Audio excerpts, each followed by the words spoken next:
Hello and welcome to the Other Kind of Doctor podcast. My name is Gemma. And my name is Gaia, and we are both on the journey of gaining a PhD. A quick disclaimer before we start. We are in fact the academic kind of doctors. Well, nearly doctors. Yes, nearly doctors. But we're not your medical kind of doctors. So if you do need medical attention, please contact your GP. Now, let's get on with the episode. Hello! Hello! Oh my god, it feels so weird to be back. I know. Did you With miss me? both of us and not Ryan. I know, where's Ryan? So sorry to all the listeners that are disappointed not to have Ryan back. He has such an ASMR voice and we have... Whiny, annoying voices. Yeah. Yeah, no, it's good to be back. How have you been? After the death, and after going to Italy for a week, I've come back, I've tried to work, didn't really work, and then I had so much marking to do, so not great. Not great. How are you? Yeah, I'm not bad. I just got back from 2 weeks of annual leave. 2 whole weeks. It was bliss. Didn't go anywhere. Oh no, I went up to Scotland for a couple of days. You did? Went to a wedding. Not my wedding, but I did spend a lot of my annual leave planning my wedding in June. I did buy a dress for Gemma's wedding yesterday. Yeah, see, lots of wedding vibes the last couple of weeks, which means that I have found it difficult to get back into the swing of writing and working. I haven't written in way too long. Yeah, it's actually embarrassing, which kind of leads us on to what we're talking about today, actually, because we're talking about overcoming Writer's block. Writer's block. The joy we all know and love, where you're looking at a blank piece of paper and you're like, what's going on? And you want to cry and then you just give up. And you just close your laptop and go and do something else instead. Links to our first episode, actually, when we talked about procrastination. But this week, what are we doing this week, Gaia? So we are talking about overcoming writer's block, but we're not just going to use our own ideas because we don't know actually anything about it. But we've been in contact with Dr. Vicky Penn, who's a researcher, development officer at Royal Holloway, and she sent over some key advice that we're going to discuss. Yeah. So thank you to Vicky. Yeah, massive thank you to Vicky for helping us out with this one, because as Gaia said, we don't know everything and we struggle. We know basically nothing. Basically nothing. So it would be good to get on with the episode and see what Vicky has to say.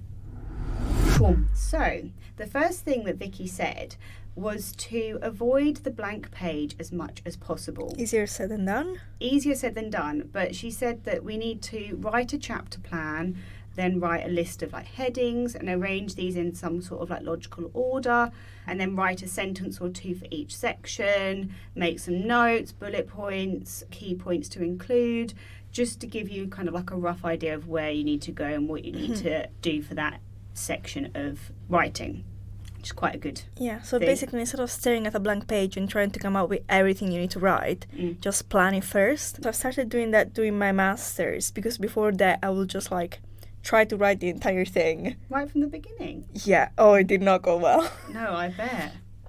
But now I basically, exactly as she said, I make these bullet points and try to plan which order they're gonna go in and what each section is gonna include. And then at the point, first of all, I feel like I've made progress because I've written something, even though it's bad.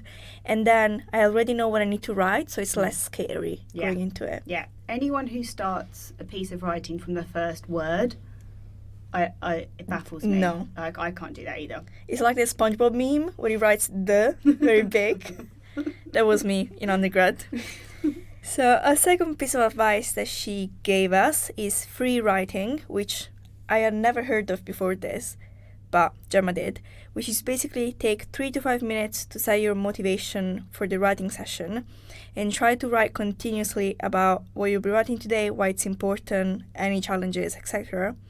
And then try to write through uncertainty. So if you don't know what to write at any point, write about your uncertainty or move on to a different topic. So it's more an exercise about setting your own motivation than actually writing. Yeah, so as Gaia said, I actually tried this technique. I actually found it a couple of months ago as in a grant writing session. It was like a training session. And it really helped me kind of consolidate my thoughts and ideas and just improved my like motivation to write. So it's not necessarily you're not writing for your thesis, so you're not writing about papers and things like that, but you're just you just have to sit and write. You're not allowed to like press backspace, you're not allowed to edit anything if you make a spelling mistake. That sounds so scary. It's actually really kind of not liberating, that's not quite, it's a bit less extreme than liberating, but it's kind of like nice, like it takes the pressure off. Because so I was writing, I was like writing about some ideas I had, and then like a thought popped into my head thinking, what am I going to have for dinner? So I just like, tonight I'm going to have pizza for dinner or whatever. Ooh. I'm not going to have pizza for dinner tonight, I wish. I had that last night. We had pizza yesterday. We did have pizza last night. Anyway, so yeah, that really like improved my motivation to write, which I thought was a really good technique. And you've also been trying the pomodoro method, which is the write for 25 minutes, take a 5-minute break thing. How is that going? Yeah, I really like the pomodoro technique. I started this probably this time last year, where it doesn't have to be write for 25 minutes, take a 5-minute break, but kind of that kind of setup is quite good. Do you set an alarm, or do you just... I actually have, I use Notion a lot. Sure. This podcast is not sponsored by Notion, but if you want to get in touch, please do. So Notion is like an online organisation planner thing, and you can like embed widgets in it. So I have a Pomodoro widget in my Notion. It's very fancy, but you can like adjust the timer, so you can have like, I tend to do 25 minutes, and then I have a 10-minute break because I need a bit of more. I've seen people on YouTube doing it as well, and you can like do it with them at the same time. That's quite nice. So it's like a study with me. It's like you're doing it with someone else, even though it's a video. And then you can have like a 5-minute break or 10-minute break and just get up, like stretch, and just then you can go back to it. And I do this on like things that I don't like doing. I do it for marking actually. So I'm like, okay, I will mark this paper in 30 minutes, and then I'm going to have a 5-minute break to grab a coffee or something, and I'm going to sit down, mark another, and I go through it really quickly. Really? Yeah. Highly recommend. And I also helps because my Notion widget, you can change the themes and the colours. Oh, I love that. So you can kind of make it aesthetic as well, which always helps. So linking on from that, so I said about giving like stretching like in my breaks. Something that Vicky also said was that it's important to take a break. So you can do something as active as possible, kind of. So that sometimes the writing block is because your brain is basically fried from being forced to think about like really complicated or complex problems. So kind of getting out, getting some fresh air, doing some physical activity is really useful. Unfortunately, I found that like going for a walk in the middle of the day or like going to a gym class actually helps, which is so annoying because it means I have to actually do exercise.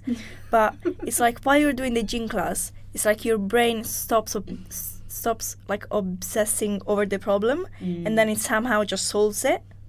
It's the same in the shower, really. But no, I love that. I tend to take my dogs for a walk in the middle of the day when I'm working from home.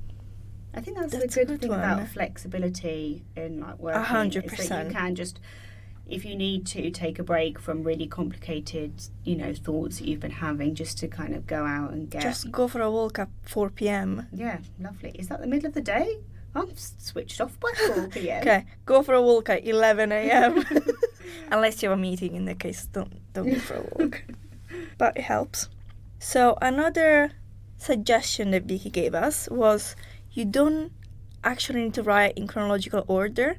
So if you get to a section and you don't know what to write, but you have an idea of what to write in another section, just write the section instead, and then at least you've done something. Yeah, I do this all the time. So I like to use like filler words.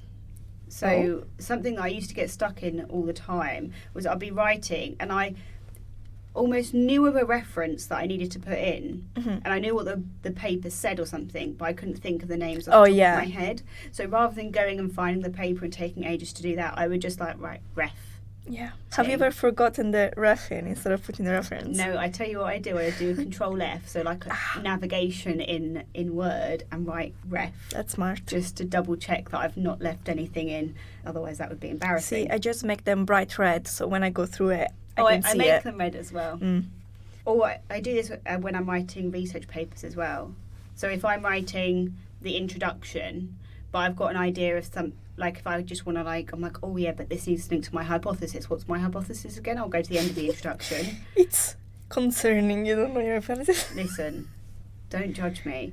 So yeah, I think that's really a really useful technique. This next point is called Hemingway's theory. So I had never heard of this. Had you? I didn't, but I was doing it anyway because I'm so smart. You are just so smart. Yeah. So smart. What you need to do is write at a time that's best for your individual productivity.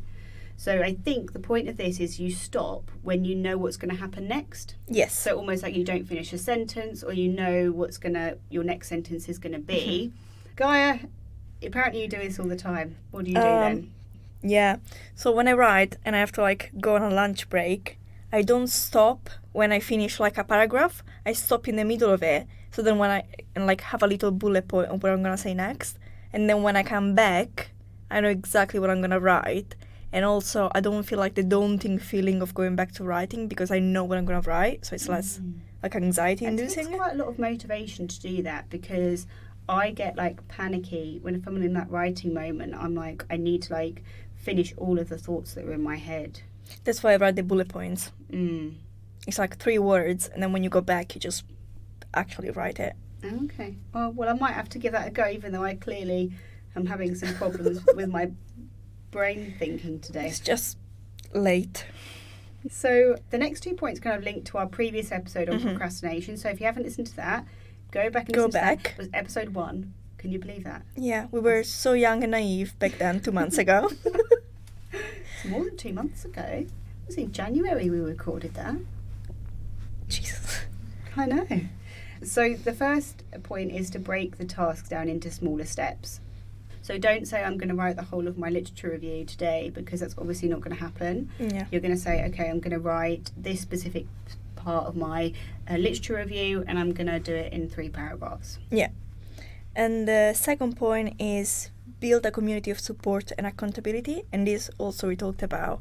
And it's something like, for example, if you're writing with a friend, they're there and they see if you're writing or not.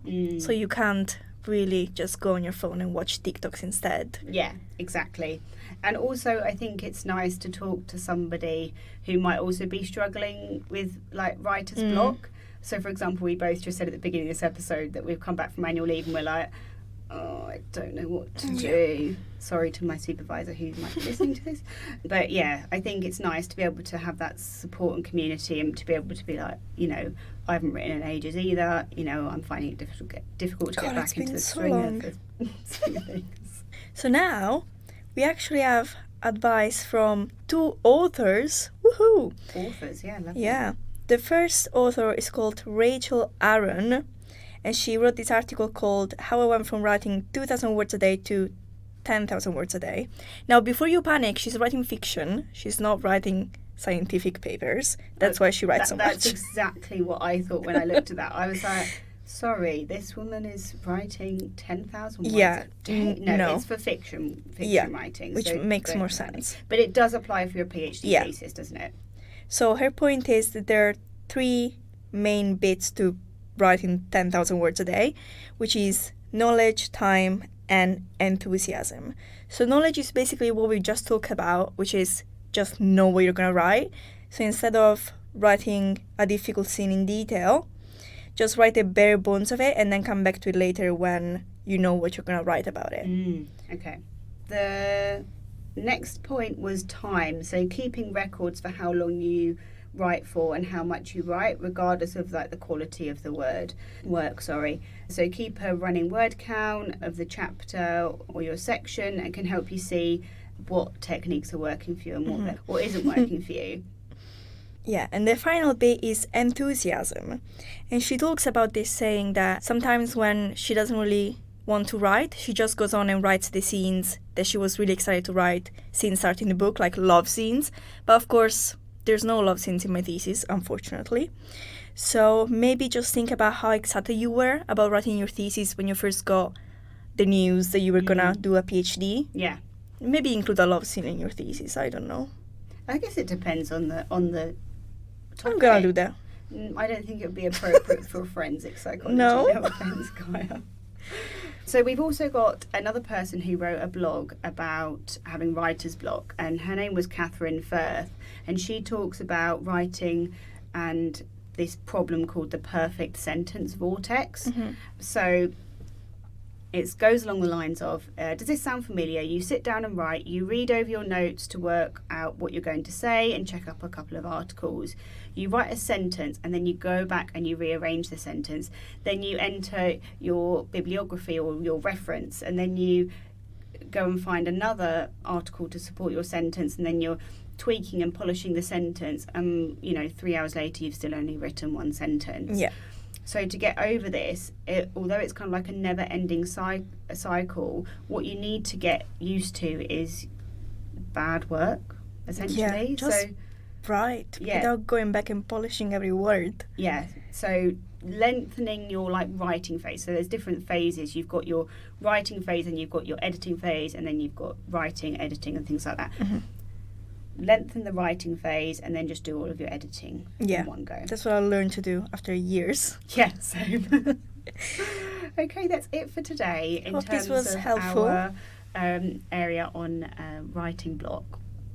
I think it was helpful. It was helpful for me. Oh yeah, it was helpful for me, definitely. So maybe I'll go back and be motivated to... Yeah, maybe I'll go back and write a love scene. It's okay. In your thesis. Yeah. I would love to see your supervisor when they read that. He'll love it. Brain bites! Oh, I haven't said that in so long with you. I know. I can't remember if I made Ryan sing it last week. I think I did. Did Ryan sing it? Oh, good. So when we were thinking about brain bites this week, we were thinking that we'd just got back from taking time off over the Easter break. Much needed time off. Much needed time off. And we're feeling more refreshed. Mm-hmm. Even though we're struggling getting back into the swing of things, maybe we're still in holiday mode a little bit. But we are looking forward to getting back to our PhD stuff. So I had a look at some stats, and research actually suggested that just under 61% of workers in the UK didn't take all of their annual leave last year. Yeah, I was one of them. Yeah, same. I didn't take near enough my annual leave allowance last year. But it's quite surprising that over half, considerably over half of the people in the UK didn't use up all of their annual leave, when it's, I mean, I sound like such a hypocrite now saying this, but you're getting paid to take time off. Yeah, but at the same time, at least me, I feel like I have so many things to do. I'm like, I can't take it. Yeah, well, I think this is the problem that a lot of people have, that they feel like they've got too much on, or they feel guilty about, say, if you're working in a team, taking time off. Yeah, definitely. And your team have to pick up extra work. However, using your annual leave is really important. So we looked at many papers, and they all suggested that taking your annual leave improves productivity because of reduced stress. So working at maximum capacity for long periods of time has been linked to cardiovascular problems and high amounts of stress. So it's really important to take your annual leave. Yeah. So actually, if it increases your productivity, it's going to be better for the business in the long run. If you actually just take, a couple of weeks off, recharge your batteries, connect with loved ones, connect with family, connect with friends. Binge watch a show. Binge watch a Netflix show. I watched a lot of Netflix last week. Yeah. I did some crochet as well. Did you? What did you crochet? I'm making a blanket. A whole blanket? Yeah. How big is the yarn? It's a chunky. Oh, okay. A chunky yarn blanket. We're gonna get stressed with the crocheting as well. Full-time job. Okay, so that's it for today, guys. I'm really happy to be back after our little break. So please make sure that you subscribe and review. Check out our previous episodes. With Ryan. Woohoo, Ryan. With Ryan and our other really fantastic guests. Yes. Don't forget to check out our social media, which is at otherdoctor_pod. And also you can check out our website for full transcriptions of the episode. Thanks so much to the Royal Holloway Doctoral School and our amazing podcast team. And see you next week. Yeah. Bye. Bye.